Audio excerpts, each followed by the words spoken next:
配合文化部的台语家庭计划，宜兰县文化局伫咧今仔日伫华龙一村是举办台语市集活动，互囡仔通哪耍哪学台语。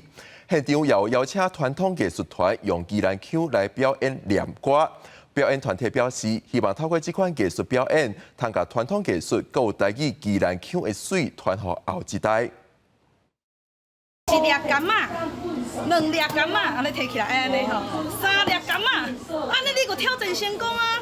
要试看卖无？蛋沙包用台语算水果的数量，宜兰县文化局拜六伫华龙一村举办台语市集，除了有关卡通耍，也有艺术表演，就算是落雨天，也是有不少家长带囡仔来耍。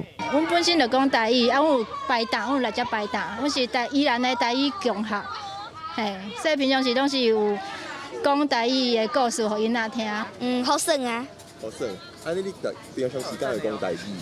会啊，甲阿公阿嬷讲。小弟啊帮忙煮酒粿，大兄暗对食亲肥。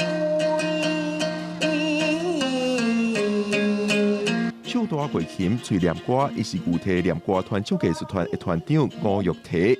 台湾各地的台语有腔口差，吴玉蹄希望透过念歌，那传承念歌艺术，也传承宜兰腔，予后一代。因为阮宜兰有一个腔口叫做，就是宜兰腔，吼水水软软食肥配卤嫩，咱的台语渐渐要失落啊！我一直感觉讲，咱会当用念歌来讲台语来教囡仔，甚至用歌谣。宜兰腔其实是代表咱宜兰县真重要的语言呐，所以阮是讲即摆时代的变化吼，甲阿公阿嬷可能都有一段的落差，所以阮希望透过这个计划，会使把这个台语保留落来。